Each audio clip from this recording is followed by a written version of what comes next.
Alhamdulillah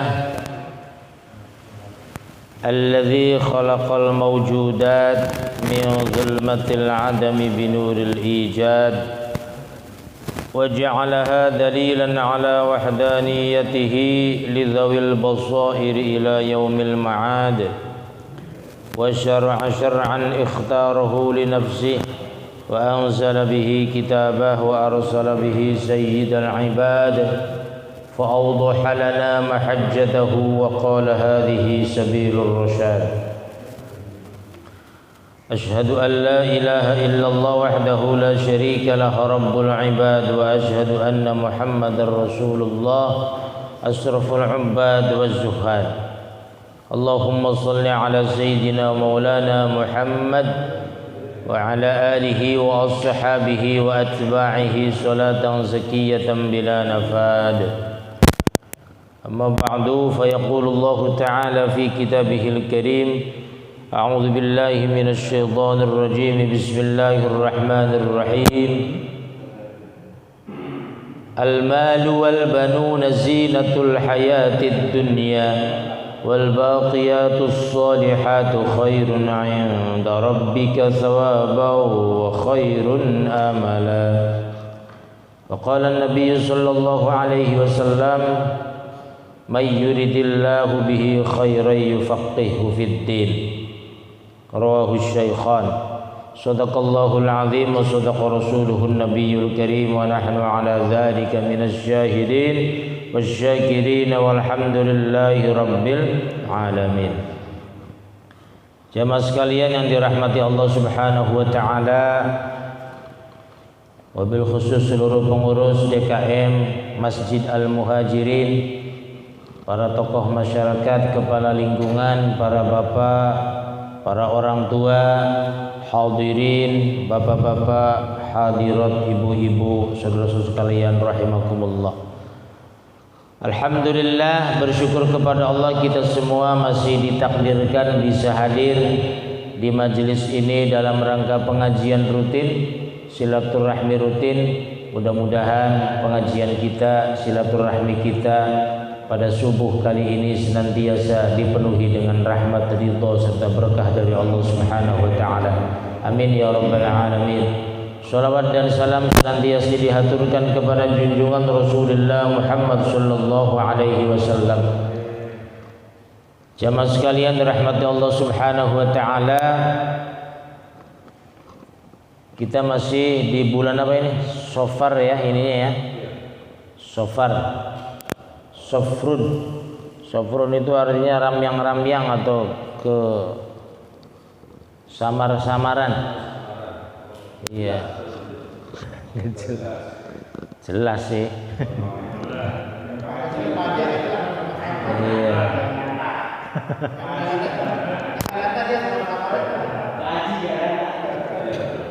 Kenapa ya kalau Pak Haji ngomong jadi banyak yang komentar Pak Haji? Alhamdulillah Pak Haji, berarti masih diakui ya. Ada sebuah pembahasan yang perlu kita bahas pada subuh kali ini berkaitan dengan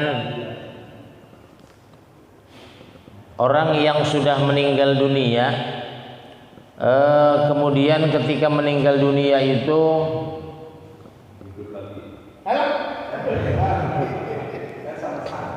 dia tidak ada yang mengurusi, kan gitu maksudnya. Seperti orang yang terkena wabah seperti ini. Apakah ini sebuah alamat bahwa si jenazah itu orang baik atau bukan orang baik, kan begitu. Tadi dikatakan al-malu wal banun zinatul hayatid dunya. Harta benda dan anak-anak juga datangnya orang itu cuma hiasan dunia. Wal baqiyatus solihatu khairun 'inda rabbika thawaban wa khairun amala. Dan amal soleh selama hidup itu lebih baik 'inda rabbika thawaba, di sisi Tuhanmu baik berbentuk pahala, wa khairun amala, dan sebaik-baik daripada cita-cita atau harapan.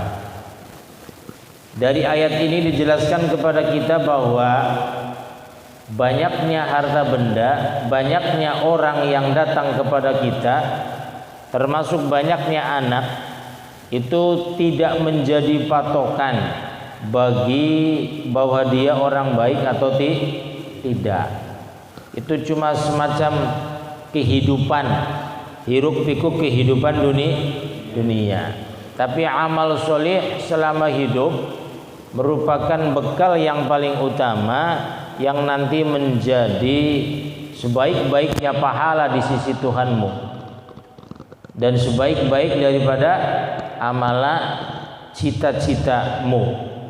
Dengan ini menunjukkan kepada kita bahwa isti'dadul maut itu dilakukan ketika masih masa hidup, masih jag-jag, masih kuat segalanya. Dan itu amalia ibadah yang kemungkinan besar akan menjadi patokan apakah dia termasuk orang baik atau tidak. Jadi tidak dengan ditandai dengan ketika jenazah meninggal, ya maksudnya tidak hanya itu gitu maksudnya. Artinya itu sebagai sebuah salah satu tanda, mungkin ya, tanda dia orang baik, tapi tidak menjadi substansi kebaikan dirinya. Kan gitu maksudnya.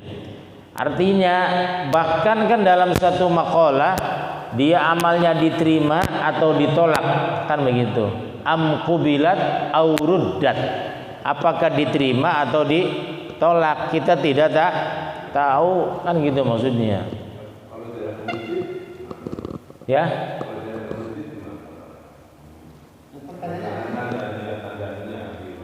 Maksudnya selama hidupnya. Oh iya.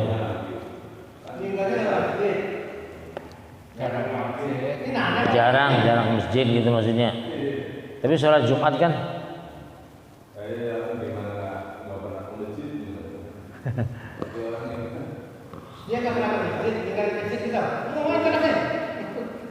Ya, apabila orang itu misalnya tidak pernah ke masjid, ya masjid adalah sebagai satu simbol kebaikan. Nah, orang yang ke masjid adalah sebagai bentuk bahwa dia orang baik. Itu yang nampak gitu maksudnya Pak Haji, yang nampak. Nah, kita juga tidak boleh sih. Kita tidak boleh juga bahwa orang yang rajin ke masjid kemudian diklaim pasti dia orang baik, cuma dia sebagai tanda bahwa dia orang baik. Seperti mendung tanda hujan, tapi belum tentu hujan. Kadang mendungnya hilang kan gitu maksudnya. Nah itu. Jadi itu seperti itu kira-kira. Walhasil bahwa tetap bahwa al-baqiyatus sholihat inda rabbika thawaba khairun inda rabbika thawaba. Amal soleh itu yang menjadi bentuk bahwa dia orang baik atau bukan. Artinya begini, kategori amal soleh juga sama kan tadi, dikembalikan kepada ya tentunya niat dan keadaan yang ada pada dirinya. Qubilat amruddat, apakah amal solehnya diterima atau ditolak, itu adalah hak mutlak prerogatif dari Allah Subhanahu wa ta'ala, kan gitu.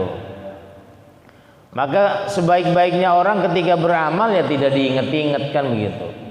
Salah satu alamatus syaqawah, tanda orang yang celaka adalah selalu mengingat amal kebaikan dirinya. Nah itu. Padahal kan qubilat amruddat, dia tidak tahu kan begitu. Gitu. Artinya apabila kita beramal soleh, udah jangan usah diingat-ingat baik gitu maksudnya. Begitu. Kan kadang kan kita luar biasa. Kalau bukan karena saya ini masjid kagak jadi katanya begitu. Nah ini nggak boleh begitu seperti itu tuh. Kalau bukan karena dikelola oleh saya ini masjid nggak bisa jalan. Nah ini nggak boleh. Seperti itu nggak boleh Pak. Jadi seakan-akan yang lain ditiadakan, kan begitu. Artinya bahwa kita jangan terlalu membangga-banggakan amal perbuatan kita. Berlaku ikhlaslah. Nah, di situ. Jadi artinya ya belum tentu kan begitu. Dalam kisah Usfuriyah kan banyak itu kisah-kisah seperti itu, bahwa dia selama hidupnya kelihatannya buruk tapi dia orang baik.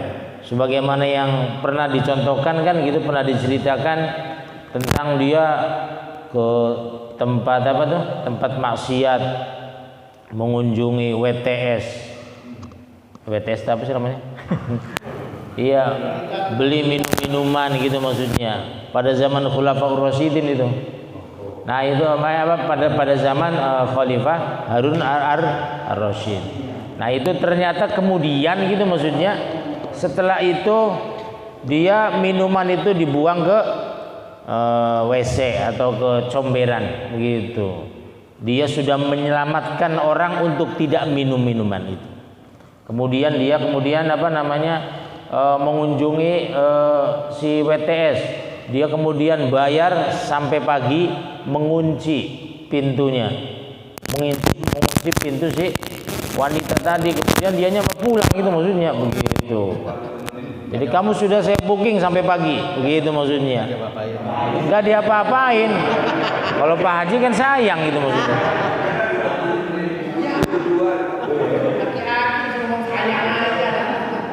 Iya. Gitu. Nah, kemudian di akhir hayatnya kan dia dibiarkan oleh masyarakat, dibiarkan gitu. Banyak lagi seperti itu. Atau yang sudah kita kaji bersama dalam kitab Qami'ut Tughyan ala Manzumati Syu'abul Iman, itu kan ada itu kisah Bahrom. Bahrom itu Yahudi gitu maksudnya. Yahudi jelas-jelas Yahudi.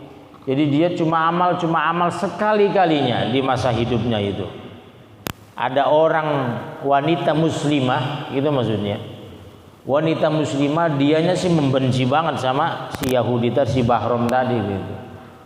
Sudah Yahudi, tidak hanya itu, amal yang paling jeleknya itu yang dianggap paling jelek pada saat itu, dan ia sampai sekarang juga menikahi putrinya sendiri.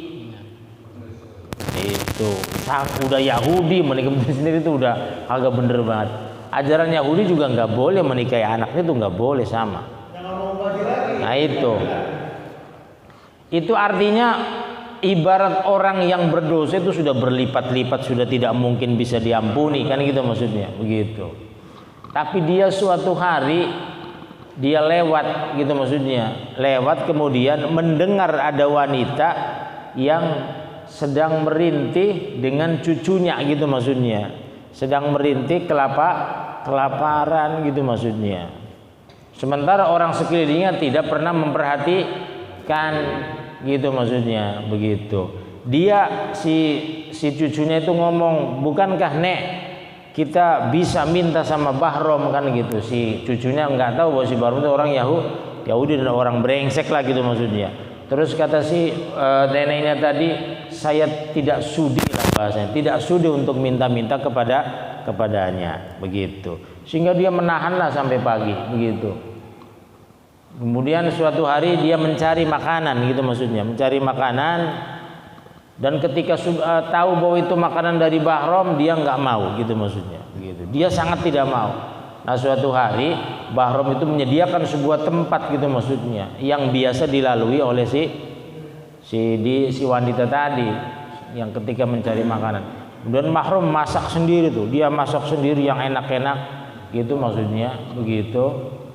Dia kemudian pas singgah, si wanitanya itu singgah begitu, pas singgah memang sengaja dia biasa singgah di situ. Kemudian dia berdoa kepada Allah, ya Allah minta ma'ayarnya, minta dikasih rizki, kasihan cucu saya belum makan gitu. Lalu gitu maksudnya dia mencium bau cium bau makanan. Ya katakanlah sop kambing, ya mau baunya enak banget gitu maksudnya. Gitu. Singkat cerita, dia kemudian selesai berdoa itu mencium sop kambing, mencium makanan, kemudian memang kelihatan itu makanannya begitu. Ditanya ini punya siapa? Nah dia punya keyakinan ini dari Allah Subhanahu wa ta'ala gitu maksudnya. Ini berkat doa dia gitu maksudnya begitu. Singkat cerita si makan itu dibawa lah gitu maksudnya begitu. Dibawa. Dia punya keyakinan, sangat yakin banget bahwa ini benar-benar dari Allah Subhanahu wa ta'ala begitu. Nah itu singkat cerita dibawa makanannya begitu. Setelah itu ya sudah gitu, selesai kan gitu maksudnya pada saat itu. Kemudian Bahram meninggal dunia, kemudian dunia dicuekin kan gitu, dicuekin oleh semua orang gitu maksudnya. Kemudian Allah Subhanahu wa ta'ala mengutus orang soleh waktu itu gitu. Ya, ada dua kisah sih. Ada yang menyatakan mengutus Nabi Musa karena pada zaman Nabi Musa begitu. Ada yang menyatakan ya pada zaman vakum antara Nabi Isa dengan Nabi Muhammad, masa vakum, masa kekosongan gitu, kosongan fatrah, tidak ada Rasul gitu, karena sangat lama itu waktu dari Nabi Isa diangkat ke langit sampai dengan Nabi Muhammad itu sangat lama. Nah singkat cerita kemudian si Bahram itu meninggal dunia, dia dicuekin gitu maksudnya begitu. Lalu Allah mengutus seseorang untuk mengurusi jenazahnya, dan yang jadi aneh jenazah itu baunya wangi luar biasa begitu. Baunya wangi luar biasa. Wangi lah pokoknya begitu, tidak seperti biasanya. Padahal sudah katakanlah sudah 3 hari tidak ada yang ngurus. Singkat cerita diurus sama orang soleh begitu. Suruh tanyakan tetangga-tetangganya dan sebagainya, karyawan dan sebagainya, karena dia orang kaya gitu maksudnya. Itu tidak ada yang jawab, semuanya berbicara jelek semua, nggak ada yang baik kan gitu maksudnya begitu. Terus dia munajat kepada Allah, ya Allah, apa sih kebaikan dia sementara orang-orang itu memahami dan meyakini bahwa dia orang tidak baik, sementara engkau memerintahkan kepadaku untuk mengurusinya begitu maksudnya. Terus Allah ceritakan langsung itu dari Allahnya gitu maksudnya, disaksikan oleh Allah. Memang dia orang jahat luar biasa, tapi di akhir hayatnya dia menjadi orang baik. Sebelum meninggal itu, sebelum diambil nyawanya oleh suruhanku malaikat Israel kan gitu maksudnya, dia melakukan kebaikan itu diceritakan gitu maksudnya. Dia ya diceritakan seperti tadi bahwa lewat pada sebuah rumah dan membutuhkan makanan, sementara dia tidak mau minta kepadanya begitu. Ya gengsi lah karena dia orang Yahudi kan gitu maksudnya. Nah itu dia masak dengan sesungguhnya dan dia memberikan kasih sayang benar-benar. Nah ini sebagai contoh cabang iman bahwa memberi makan hak hidup gitu maksudnya kepada satu orang, seorang muslim apalagi gitu maksudnya, itu akan diselamatkan oleh Allah Subhanahu wa ta'ala. Nah di akhir ayatnya itu ketika itu dia langsung dibimbing masuk Islam katanya begitu. Saking kebaikannya dia ngasih makan. Nah ini satu bentuk jadi keseharian mungkin gitu maksudnya, tidak menjadi akhir hayat, walaupun diyakini oleh orang-orang tidak menjadi sebuah kepastian bahwa dia akan selamat di sisi Allah Subhanahu wa ta'ala kan begitu. Cuma amal yang satu yang kemudian diridhoi oleh Allah Subhanahu wa ta'ala, kemudian dia diterima kan gitu maksudnya. Nah ini banyaklah kisah-kisah seperti itu. Kemudian kisah Al-Ghazali sendiri yang dikisahkan dalam Mashahul Ibad kan begitu. Al-Ghazali itu pengarang, ahli zikir, hafal Quran, umur 7 tahun sudah hafal Quran, ahli debating kan begitu, ahli debat dan sebagainya. Ketika mendebat orang-orang Nasrani, orang-orang Yahudi, dia luar biasa gitu maksudnya. Karangan-karangannya luar biasa. Dia mampu mengarang kitab 3 sekaligus kan gitu. Tangan kanan, tangan kiri, mulutnya mendiktekan kepada satu muridnya karangan yang lain juga. Saking hebatnya Imam Ghazali. Maka Imam Ghazali itu dalam Ahlussunnah wal Jamaah itu sebagai kiblat pemikir ya hujjah, makanya disebut hujjatul Islam kan begitu. Ahli argumentasi, ahli debat di dalam Islam. Nah itu Al-Ghazali.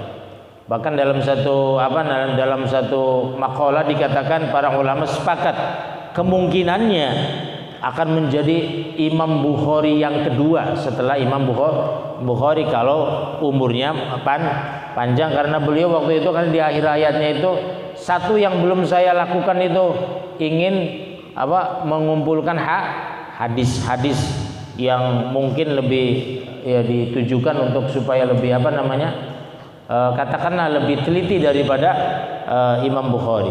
Beliau kehidupannya luar biasa Pak, sangat hati-hati. Kemudian ketika meninggal dunia, saking pinternya Imam Ghazali, ahli ceramah, ahli debat dan sebagainya. Tapi debatnya bukan sesama muslim ya, kalau itu mah kadang sesama muslim mah berantem jadinya begitu. Ini untuk debat kepada orang-orang Nasrani dengan pemikirannya sehingga dia banyak yang masuk Islam karena berkah Al-Ghazali gitu. Nah itu ceritanya, singkat cerita beliau diimpikan kan begitu, diimpikan oleh seorang ulama bahwa engkau bisa mendapatkan kenikmatan seperti ini, ditanya kan begitu. Terus saya sebenarnya hampir saja tidak selamat kan begitu. Tapi suatu hari karena saya itu ridho dengan ketika nulis kitab gitu, maksudnya ada seekor lalat yang hinggap di tinta saya memberikan kesempatan sebentar untuk memberikan kesempatan kepadanya untuk ngisep si tinta tadi. Artinya dia tidak meneruskan tulisannya begitu. Dan itu yang diridhoi oleh Allah Subhanahu wa taala begitu. Nah, ini luar biasa. Satu amal yang sangat kecil dan itu tidak diperhitungkan sama sekali, bisa melisensi, merekomendasikan seluruh amal perbuatan yang ada yang selama dia masa hidup. Maka kita tidak boleh kita tidak boleh meremehkan sekecil apapun amal kebaikan, karena bisa jadi ada keridhaan di dalamnya. Kan gitu maksudnya. Kan ada 6 hal yang kita tidak boleh meremehkan, kan salah satunya ya tadi kata sahabat Umar itu ada 6 hal itu 6 hal yang tidak boleh diremehkan oleh kita. Melakukan kebaikan sekecil apapun, kemudian menghindari perbuatan maksiat sekecil apapun. Jangan dianggap misalnya ini masih sedikit gitu maksudnya begitu. Korupsi juga cuma 5.000 misalnya begitu. Jangan dianggap sedikit. Khawatir ada kebencian di situ. Begitu. Khawatir ada kebencian. Termasuk meremehkan orang. Kita tidak boleh meremehkan siapapun karena khawatir dia termasuk min ahlil wali, termasuk walinya Allah Subhanahu wa taala. Apa dia berdoa apabila dia melakukan sesuatu yang kemudian bertolak belakang dengan keinginan kita, itu bahaya. Kita bisa mendapatkan kebencian dari Allah Subhanahu wa taala. Jangan meremehkan. Kemudian jangan meremehkan sholat 5 waktu. Itu perasaan doang kayaknya.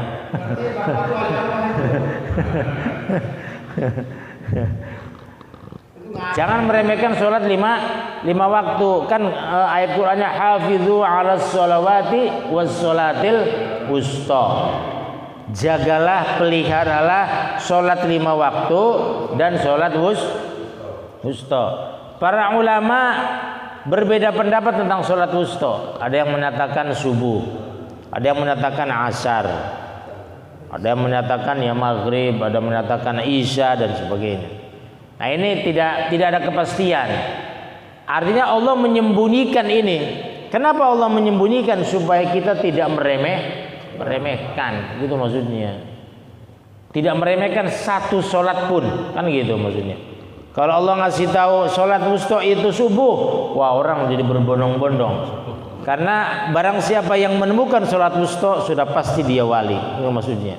Sudah pasti dia apa? Orang baik, karena itu rahasia Allah, gitu maksudnya. Termasuk yaitu tadi Allah menyembunyikan 6 hal dalam 6 hal tadi. Nah kemudian diantaranya lagi adalah ya kita tidak boleh menyembunyikan masa hidup tidak boleh meremehkan masa hidup kita. Karena satu waktu saja kita terlewati dan tidak melakukan kebaikan, maka khawatir waktu itu adalah waktu yang paling mustajabah, yang diterima oleh Allah amal baiknya. Nah ini beberapa hal yang kita tidak boleh meremehkan. Kita tidak boleh meremehkan. Nah ini termasuk ketika bulan Ramadan kita tidak boleh meremehkan satu hari pun atau satu malam pun. Karena bisa jadi Allah menurunkan Lailatul Qadar pada malam itu. Nah ini termasuk rahasia-rahasia Allah. Apabila ini dikasih tahu, orang Nabi sendiri tidak pernah mendemonstrasikan bahwa ini tanggal Lailatul Qadar dan sebagainya. Nabi tidak pernah. Cuma ketika 10 hari terakhir beliau itu menjadi meningkatkan, mengikat pinggangnya supaya benar-benar kuat di dalam beribadah. Ada ulama yang menafsirkan kenapa Nabi melakukan ini. Ada yang menafsirkan bahwa ini karena 10 hari terakhir itu malam-malam Lailatul Qadar. Itu juga disangkal oleh ulama yang lain bahwa maksudnya Nabi 10 hari terakhir itu semakin semangat beribadah karena belum tentu umur kita akan nyampe sampai Ramadan tahun depan gitu maksudnya. Ini kesempatan terakhir gitu. Ini mungkin yang paling masuk akal kan gitu maksudnya. Jadi tafsir ulama macam-macam sebenarnya tentang hal ini. Seperti Asy-Syu'abi menyatakan bahwa sebenarnya Nabi itu tidak pernah menyatakan bahwa ini malam Lailatul Qadar, ini malam Qadar. Tapi Nabi menyatakan teruslah tingkatkan. Semakin mepet Ramadan itu mau selesai, maka semakin meningkat amalnya. Karena umurnya itu umur kita belum tentu kita akan nyampe Ramadan tahun depan. Nah itu mudah-mudahan tahun Ramadan tahun ini menjadi tahun yang terbaik kan gitu maksudnya. Nah itu maksudnya. Nah jadi artinya kita tidak boleh meremehkan. Jadi setiap waktu, setiap saat senantiasa beramal. Nah gitu. Nah ini bagi kita. Artinya bagi kita al-baqiyatus sholihat, kenangan amal soleh itu dilakukan pada masa hidup, bukan menjelang kematian. Karena menjelang kematian kita tidak tahu. Gitu maksudnya. Dalam posisi bagaimana kita mati, kita tidak tahu. Maka para ulama mengajarkan apa tuh? Tentang yallah biha yallah biha yallah bihusnil khatimah. Itu satu doa, satu bentuk upaya. Doa agar kita husnul khatimah. Husnul khatimah itu akhirnya baik. Seperti Bahrom tadi, di akhir hayatnya dia cuma punya amal itu, dan itu yang diterima oleh Allah Subhanahu wa taala. Padahal orang sudah meyakini bahwa dia udah Yahudi, dia menikahi putrinya sendiri karena menganggap putrinya itu sangat cantik, memang sangat cantik, dan tidak ada yang layak laki-laki lain kecuali dirinya. Ini luar biasa. Ini satu bentuk perbuatan dosa yang memang mungkin sulit diampuni oleh Allah Subhanahu wa taala. Tapi karena dia memberikan kasih sayang sedikit saja kan gitu maksudnya, dan itu cuma sekali, dan itu yang diterima oleh Allah Subhanahu wa taala, dapat menyelamatkan dirinya. Apalagi kita yang istilahnya rajin ke masjid, rajin sedekah, ya yakinlah gitu maksudnya. Kita juga boleh sih punya keyakinan supaya kita semangat gitu. Punya keyakinan senantiasa beramal, pagi-pagi ngasih nasi uduk habis pengajian bayar nasi uduk. Nah, itu termasuk amal yang baik maksudnya. Gitu. Ya itu artinya bukan bukan kita nguwer-nguwer ya. Tapi ini sebuah kebaikan juga kan begitu. Kita sering sedekah kepada fakir miskin. Ini yang mungkin akan menyelamatkan kita. Kita sering menolong orang kesusahan, minta bantuan, kita kasih kan gitu. Ini mungkin yang akan menyelamatkan kita, itu maksudnya. Kita kan tidak tahu dalam posisi mana kita meninggal dunia. Kita tidak tahu amal mana yang diterima oleh Allah Allah, kan begitu. Maka teruslah kita jangan meremehkan, jangan menyepelekan hal-hal yang disebutkan tadi, yang sehingga kita selamat di sisi Allah Subhanahu wa taala. Apalagi lebih-lebih kita sudah berumur, kan begitu. Ya, sudah berumur, jangan dunia belum dipikirkan, kan gitu maksudnya. Begitu. Tulul amal itu qaswatul qalbi. Panjang angan-angan itu menyebabkan apa? Menyebabkan hati kita menjadi keras gitu. Kalau sudah qaswatul qalbi, maka sudah terkunci hatinya. Nauzubillah min dzalik. Kan begitu. Al yauma nakhtimu. Kalau sudah seperti itu kan repot, kan begitu.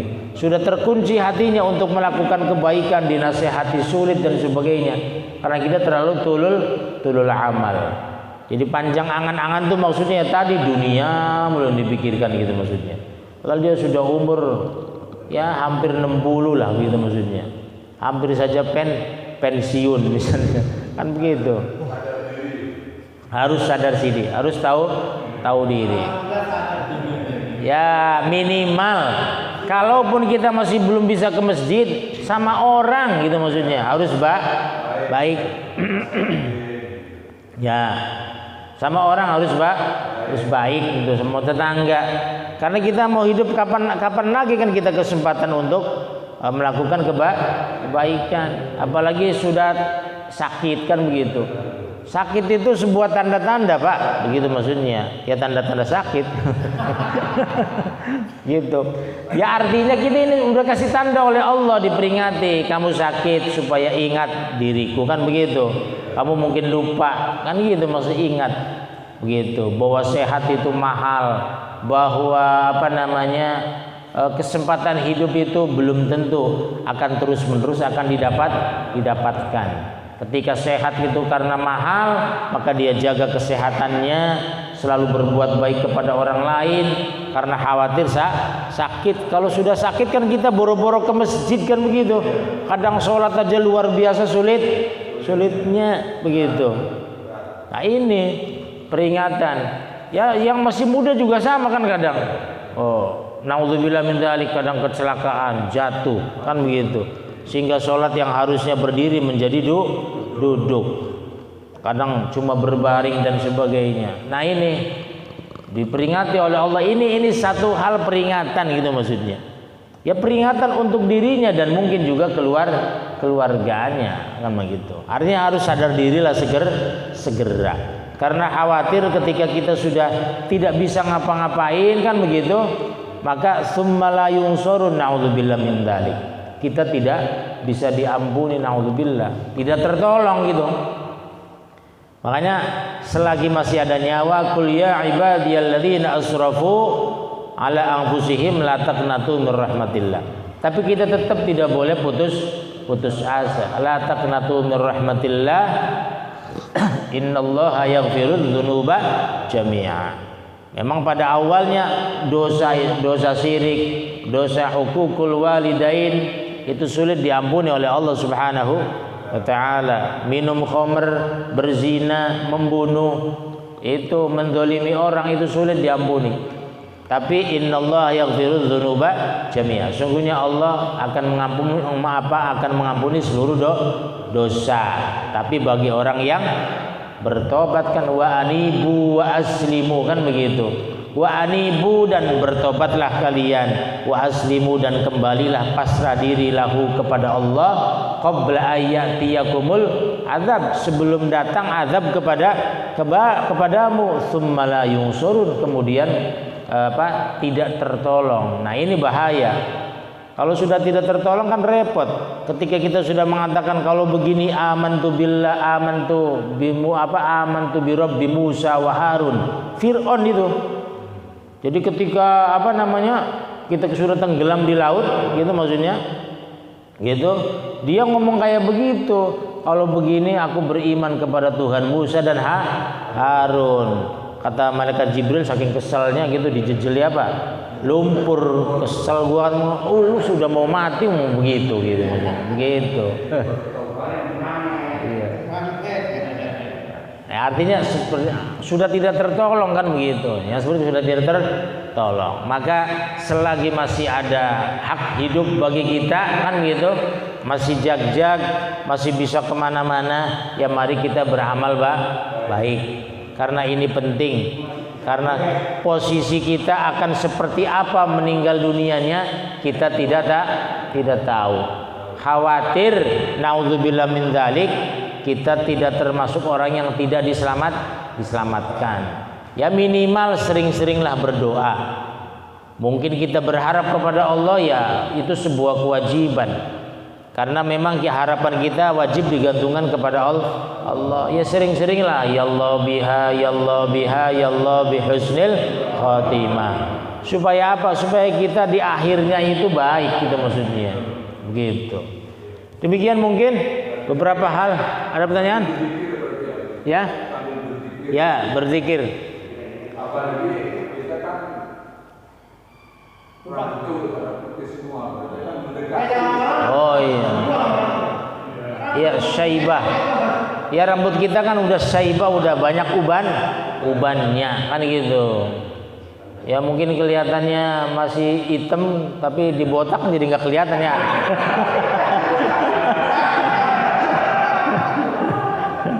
Begitu. Jadi harus sadar diri kan begitu. Ya katanya dalam satu hadis, jika rambut kita sudah berwarna maka ingatlah, kan gitu maksudnya. Kan begitu hadisnya. Jadi mengingat kepada Allah sudah berwarna putih maka harus menjadi ingat, harus banyak ingat kepada Allah. Berarti harus menunduk matanya. Nah, begitu, nunduk matanya. Ya. Ada lagi barangkali yang perlu dibahas? Ya. Setelah kita meninggal, apa yang terjadi Ustaz? Seperti apa sampai nanti akhirnya Ya. kiamat yang besar itu. Itu setelah kita meninggal kan dalam surah Ar-Rahman tuh apa tuh? Barzakhul la yabghiyan. Jadi kita itu diposisikan di alam barzakh. Alam barzakh itu adalah sebuah alam yang ibaratnya ya parkiran lah. Tidak ada yang dirasakan katanya itu. Jadi di alam barzakh itulah yang ditentukan. Makanya kan dalam talqin itu ada bahasa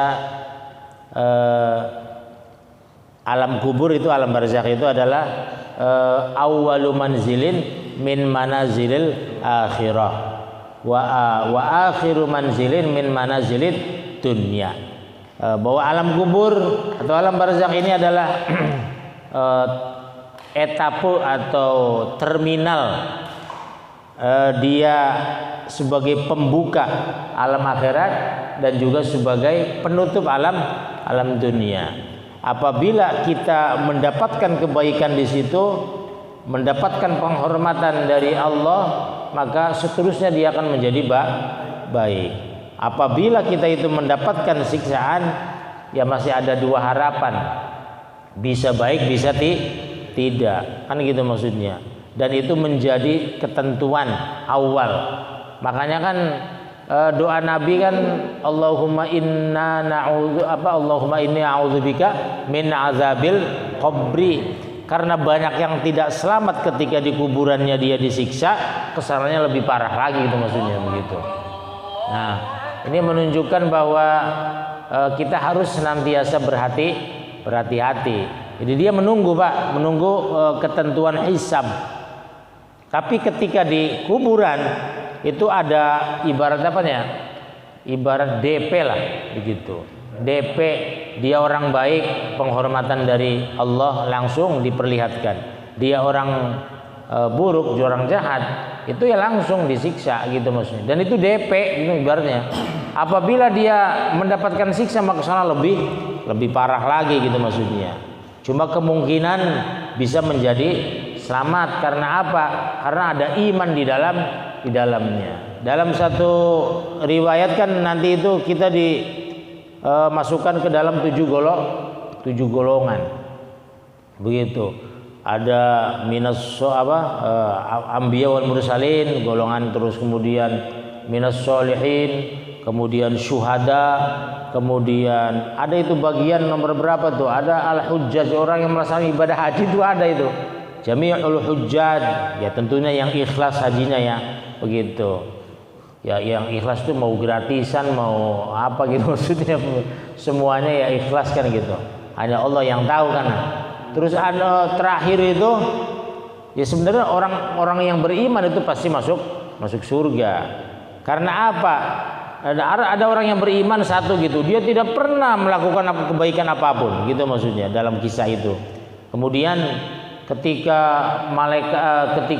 melewati Shiratal mustaqim, ketika melewati as-sirat begitu, karena sudah lewat as-sirat berarti dia aman masuk surga. Itu ketika api neraka mau membakarnya gitu maksudnya, itu ternyata dia nggak jadi cuma ngelebat, ibaratnya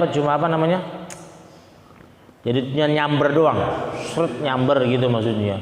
Tapi nyamber pun menjadi gosong itu, bukan gosong lagi gitu maksudnya, begitu. Iya, hancur Pak Haji. Tapi mau dihancurkan oleh api neraka itu nggak jadi, ditahan oleh malaikat. Kenapa? Karena di situ ada iman. Itu.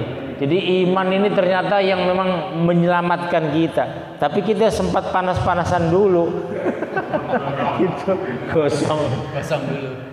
Ya, nanti bisalah kita diulang ya ngaji Syu'bul Iman itu yang banyak kisah-kisah itu yang untuk kesadaran kita yang mudah-mudahan lah. Begitu.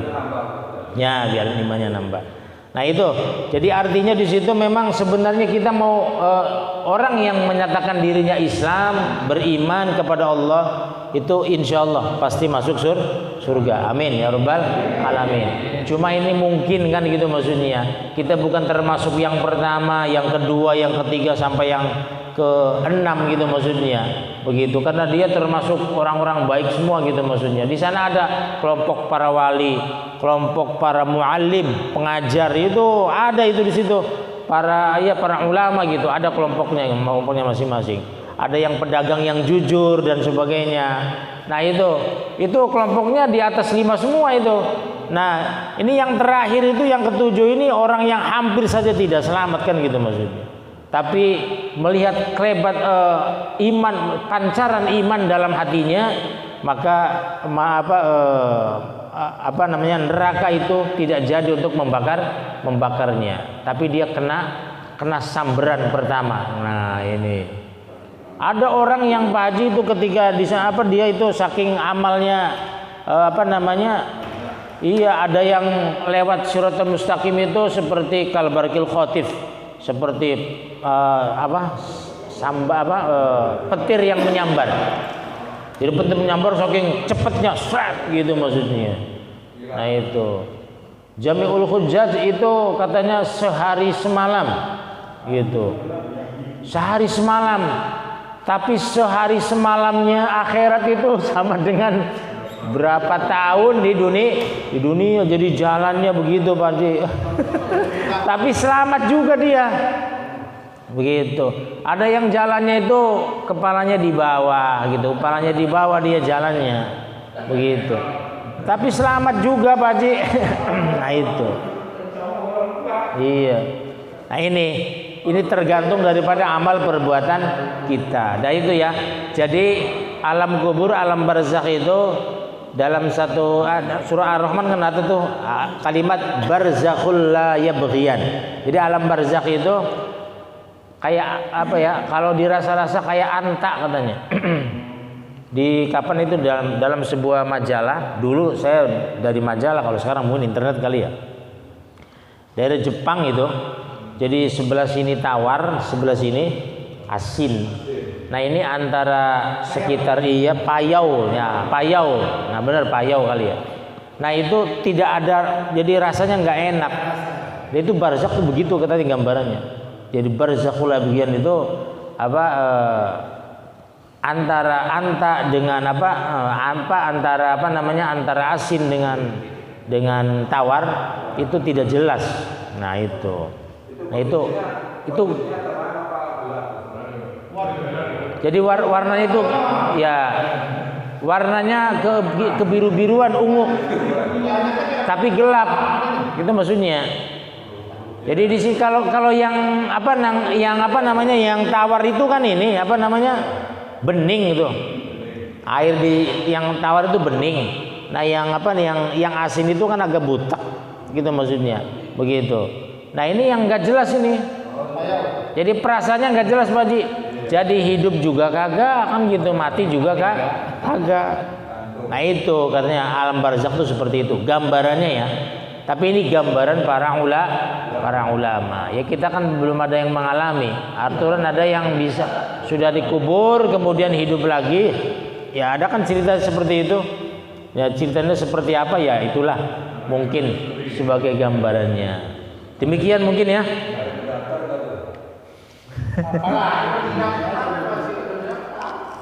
Kalau daftar sih nggak tahu Pak Haji, tapi siap-siap kain kafannya udah siapin gitu.